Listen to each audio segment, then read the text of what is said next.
Welcome back, my friends. My name's Gareth. This is Tech Check. This week, we've got lots of fans. We've got a PC case. I mentioned in the last video, we're going to be utilising this Brufen C1 from Gamemax in an up-and-coming build. And we've got to put in some RGB fans.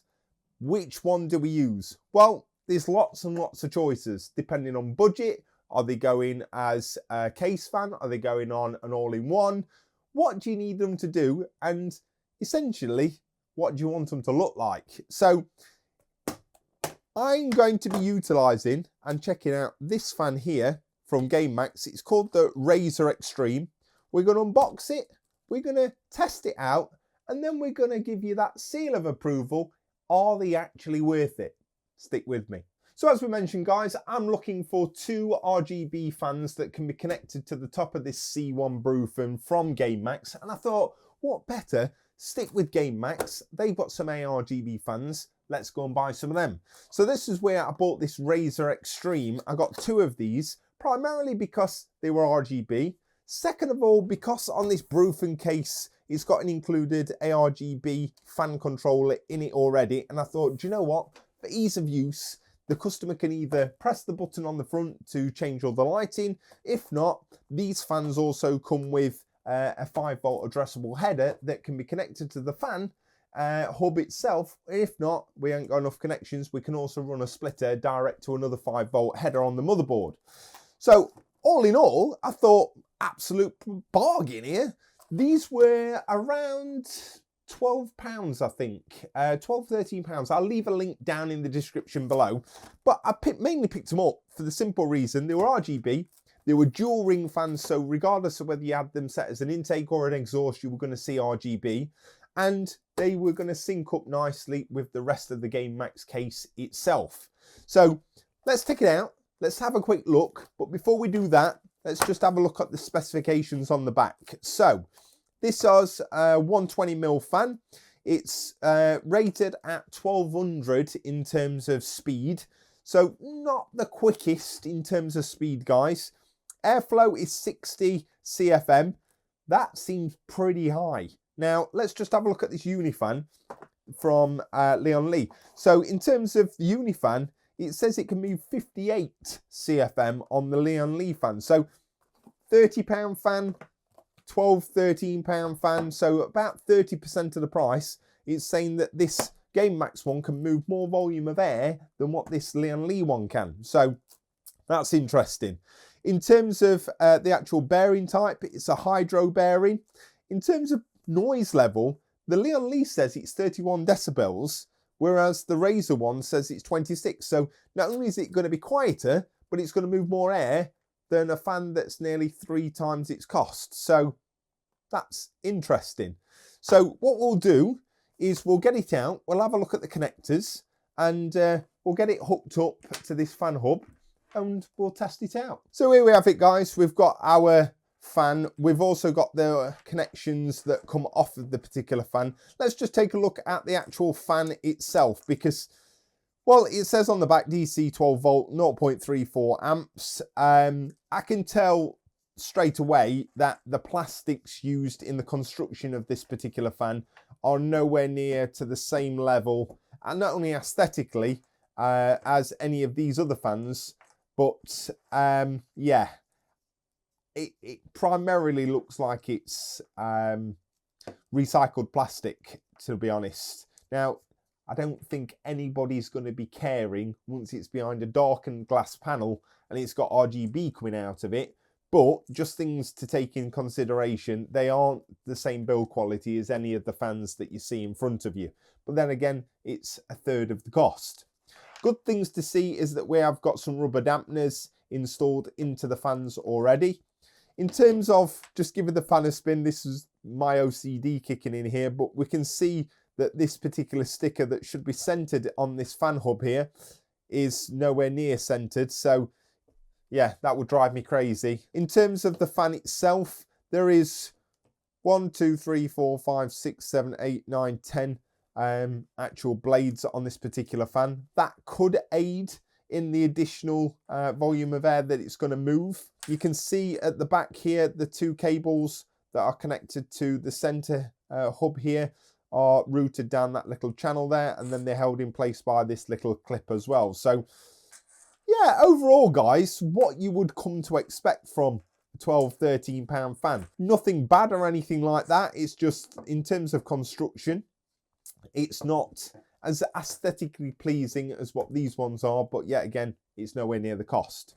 So in terms of connections guys, we've mentioned that it is an ARGB fan, so that means that you have got a 3-pin addressable header that can be connected to either a fan hub or to a 5-volt addressable header on your motherboard, dressed such as Mystic Light or Asus Aura Suite. That will then control this particular RGB. You've also got a daisy chain off of this. So for instance, like me, if you've only got 2 fans that you're putting into your particular case, you'll be able to daisy chain both the RGB connections together, and then you'll be able to connect it onto one particular header on your motherboard. So if you've got 5 or 6 of these particular fans, you can daisy chain them all together. And if you've only got one header, you've not got any worries. You'll be able to run them all off of that. In terms of power, because this is a DC 12-volt fan, you have got a 3-pin DC fan connection here. These are not PWM controlled guys, it is 3-pin, or alternatively you can run it via a Molex connection as well. I guess it comes in handy if you've got a really budget friendly motherboard. You've only got 1 or 2 system headers on your motherboard.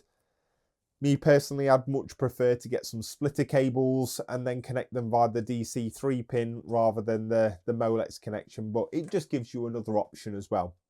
So what we'll do is we'll connect this just to get the fan running. We'll connect it via Molex, which is very, very straightforward. We'll do that into there, and then we'll run the 5-volt addressable header to this RGB hub, and we'll have a look at the actual RGB on this particular fan as well, see what you get. So connecting the Molex guys, dead straightforward. We can just plug that in, make sure you've got a decent connection. And then what we'll do is we'll take the actual RGB connection itself. We'll just undo that, fold that out, and then we will hook this up to, let's say, oh, we've got a 5th one up here. We'll just move this across a little bit. There we go. So we'll push this one into this RGB hub. We'll put on the power supply. And like magic, everything turns on. There is some really, really nice colours. You've got the full spectrum there. Again, driving me bonkers having that centre cap floating around like Wano.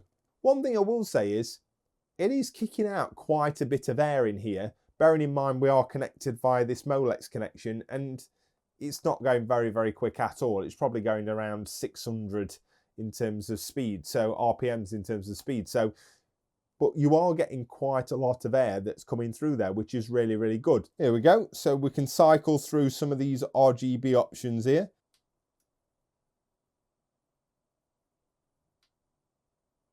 Some pretty good RGB effects here. And again, guys, these are just being controlled via the actual case itself and this fan hub. Once you've got this synced up to the likes of Asus or Mystic Light, you'll be able to customize this through your motherboard software. But the rings themselves are pretty bright. Again, like I said, on both sides, you're going to have that RGB effect as well, which is pretty nice. You've got your static effect, which is there. And then you've got your fade in and fade out. And then you've got your chasers and fireworks and things like that. As I said, some really, really, really good effects. And you've got your rainbow back there. So overall, you've got to ask yourself the question of this, guys.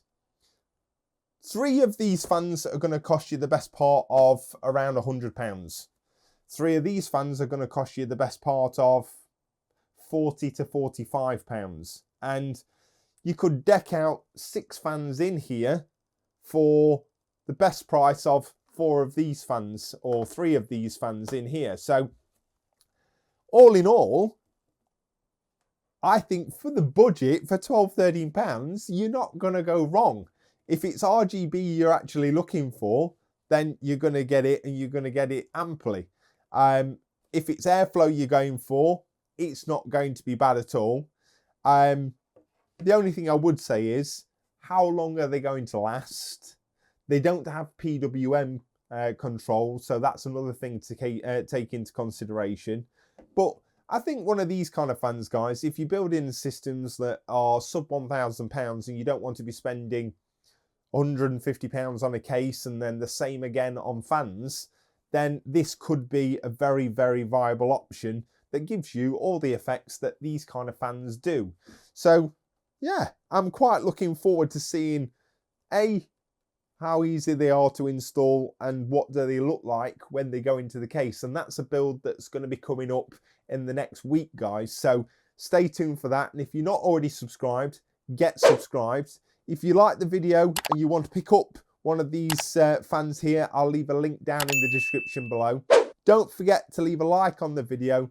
Have a great weekend. Take care. All the very best.